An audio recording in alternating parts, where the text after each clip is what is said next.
Of all the plant's common names, alder drots, bear's breech, bear skiters, bee's nest, beggar weed, broad kelk, bullers, bundweed, bunnert, cathor blow, clogweed, cow cakes, devil's oatmeal, trot, gypsy's lace, humpy scrumples, kedlock, kegga, kiskies, limpern scrimp, rabbit's victuals, scabby hands, snake's meat, whipple squip, to name a few. The official floras had to choose hogweed. Its second most common names are cow parsnip, or more authentically, pig's parsnip, since pigs relish the plant, and most especially its root, which is said to taste of asparagus. Sows are not alone in their appreciation.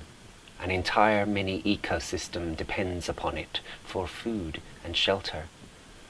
Only a human being would be fool enough to scorn a hogweed. The hogweed understory teems with more life than that of a woodland. Purple-mottled spikes of woundwort populate its margins, mingling with the milfoil, their leaves hairy and pungent as burnt rubber.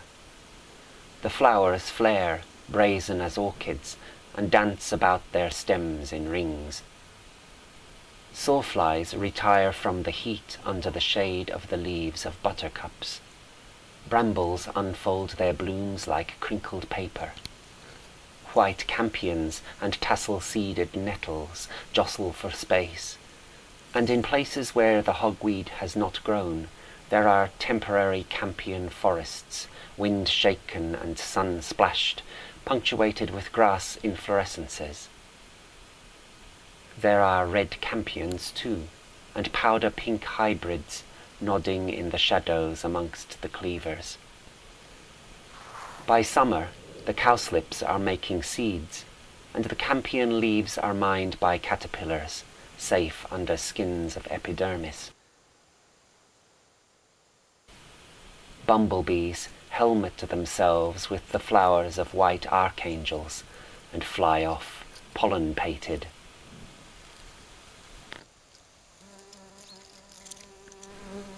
The leaves of hogweed are broad as umbrellas, casting a shade of delicious coolness.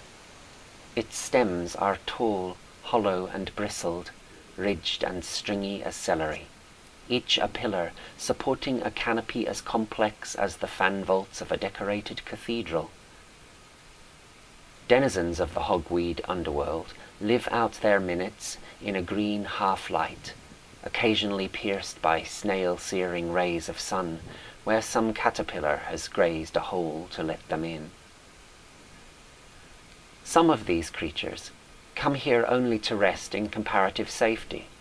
Others, like the snails, spend the whole of their lives here, silently devouring wilting leaves with their rasping mouths, indulging in strange sadomasochistic love rites, burying little spherical gelatinous eggs in the soil, and hibernating deep amongst the lifeless stems throughout the winter. Slaters, crustaceans who have spent millions of years on the edge of an aquatic existence, skulk in the damper places.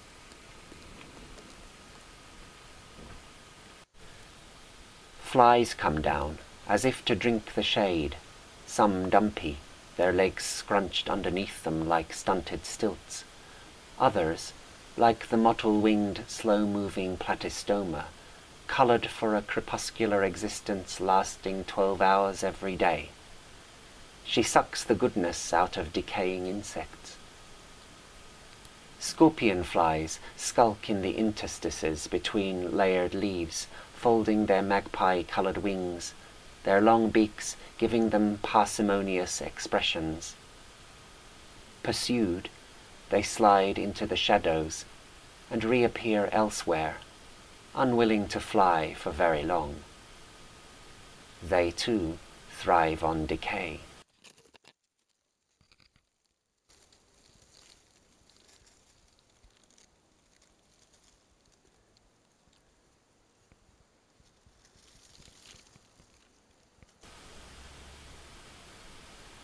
A beetle seems to pant in the coolness, its elytra malformed, the underwings disordered, a parachute badly packed. Its minutes may be numbered, but nothing will be wasted under the hogweed. A snout-nosed moth sits slightly askew, its wings etched with tide marks, like contours on a map, or layers of sedimentary stone.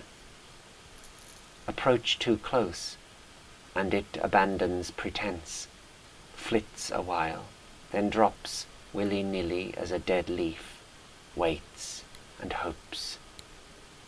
The ruse will be repeated time and again until it works.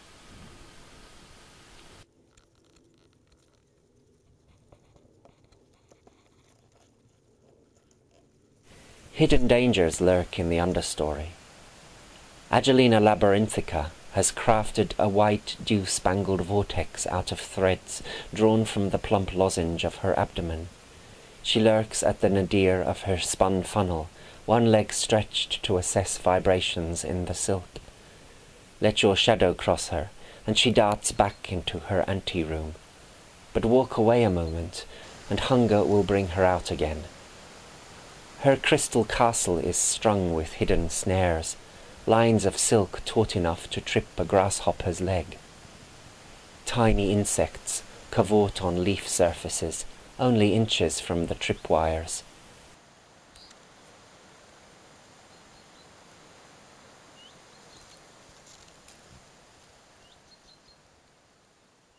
A cranefly blunders into one.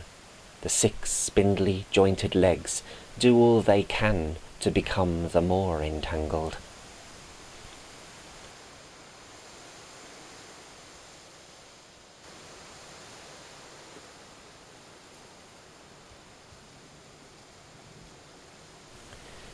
Travel up the stems to where the umbels advertise gifts of nectar on the wind, and you will find another spider. The filaments of her web are drawn between the stems of hogweed, forming a sheet over an umbel. She hides beneath it, striped forelegs extended. Other dangers walk on only 6 legs. Malachius bipostulatus has a carapace handsome as malachite, the ends of his tailcoat dipped in orange paint, his protruding bottom ringed with white.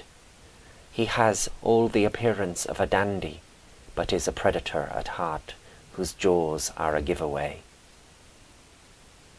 Empis tessellata, a fly whose head is almost entirely composed of eyes, will sometimes use that needling beak for sucking nectar, but it is equally well adapted to puncturing chitin. Lesser flies need to be nimble in the company of a plethora of yellow dung flies, who eked out an existence in their larval form by subsisting inside cowpats, but now are interested in higher protein foodstuffs. Their legs support them like hydraulic jacks, as they fastidiously wipe their hands, sustaining themselves on hogweed nectar whilst they wait for something more savoury to come their way. Chaffinches chatter, and blackbirds spill molten honey from their bills, unaware of this maliciousness in minuscule. Tiny black beetles crawl beneath those great hairy pylons, oblivious in their armour plating. Some of the umbel's visitors, drawn by the gratuitous surfeit of nectar, are more or less impervious to such perils. Sawflies, like their stinging wasp cousins, bear warning colours. One sawfly visitor is lean and elongated, black as obsidian, banded with bright yellow, the wings held splayed as she drinks, then closed as she reaches momentary satiation. Her antennae are constantly a twiddle. Another is orange of abdomen, each joint of her yellow legs knobbled with black, the head, thorax and antennae wasp black and seemingly dangerous. Her hind legs caress her wings as she is drinking. Wasps come to the umbels too, some of them a positive threat to spiders, their colours flaring. At times they hold their wings outwards and flex their abdomens upwards, as if in nectar-fueled ecstasy. The amber colours seem to be stitched through them, entering their bodies at the legs and emerging at the antennae. Other hymenopterans perform a complex nectar-tasting dance, pirouetting with their abdomens raised aloft. Ichneumons are graceful little murderers. The uppermost reaches of the umbel canopies are the provinces of bees. Little solitary burrowing bees brave the wind, their legs haired, ready for a burden of pollen. The individual flowers of the hogweed are almost as big as them, white-lobed landing pads surrounding a fount of nectar. They are determined little customers, hanging grimly onto the umbels when the wind tosses them, plying their trade until their wings turn ragged. Their competitors are honeybees, sleek and businesslike, and bumblebees, who fly, impossible as winged potatoes badly burnt, borne aloft on sheer bluster.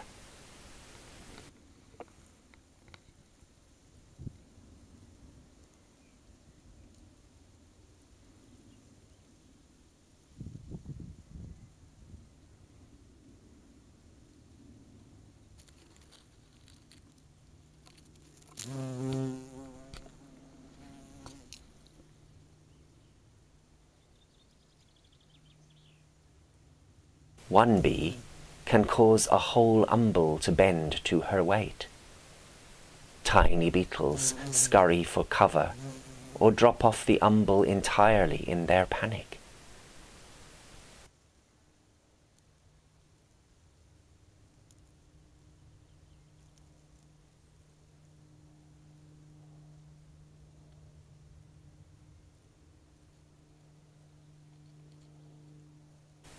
Andrena cinerara, in her black and white suit, is dauntless in defending an entire umbel for herself. Indeed, she seems to burn up an umbel's worth of nectar energy in the process of establishing her sovereignty.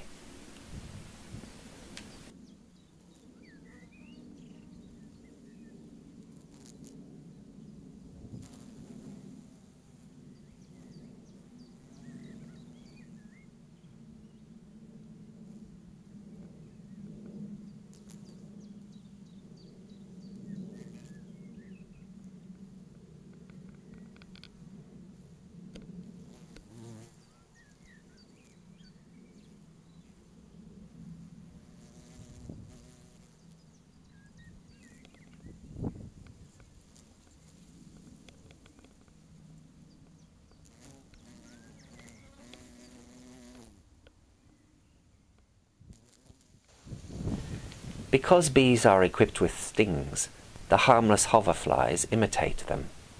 The umbels attract a number of different species, all sharing the same flowers. Some are large as honeybees, but bear only 2 wings. Their abdomens pulse as they gorge themselves on nectar, their semi-flexible proboscises sucking it up systematically from each flower on the umbel head, like little vacuum cleaners.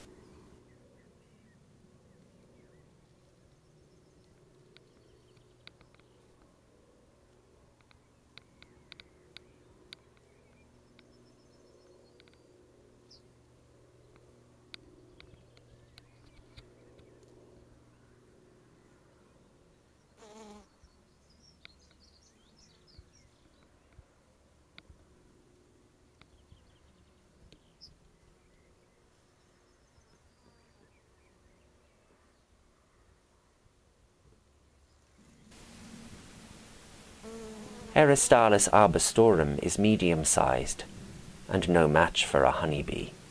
It hops between each dome of flowers with a little burst of buzzing. When tired, it too retires to the understory, perching nervously on a blade of grass, assessing dangers with its head-engulfing, multifaceted eyes.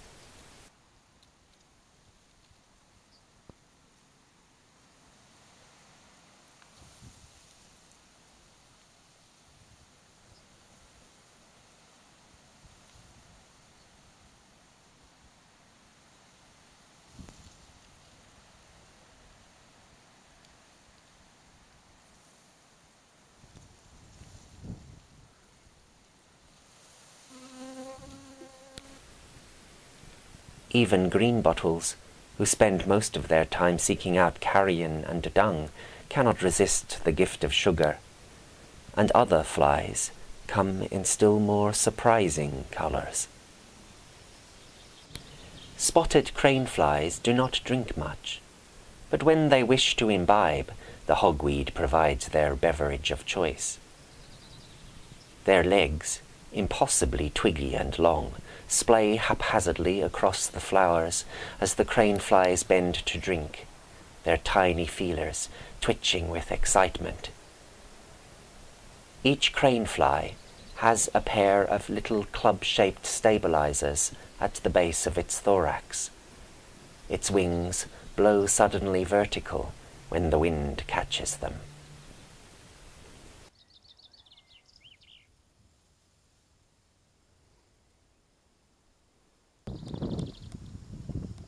But most of all, hogweed flowers are homelands for tribes of beetles. Ladybirds are not built for gainly feeding. Their rigid, rotund structures dictate that a little upending is unavoidable when it comes to collecting nectar.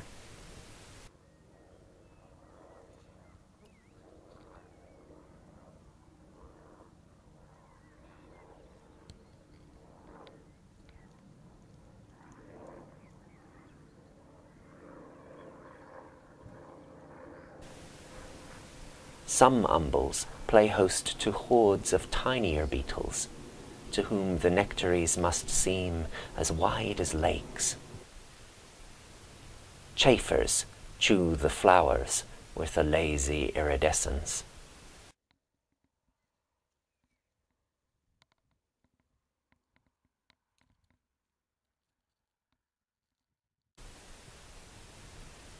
Most handsome of all is Odemira nobilis, a slim, nattily-dressed metallic green gentleman whose pantaloons are baggy on the back legs. His antennae twitch alternately, tasting the breeze for vibrations.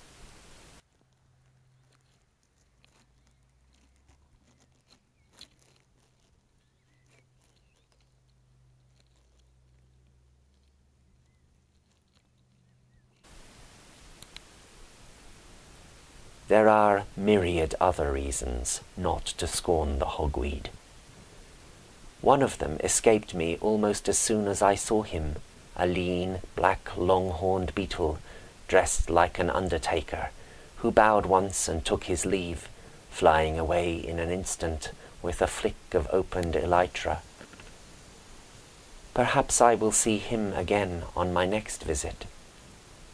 Perhaps I shall find some new delight as the flowers turn to seeds.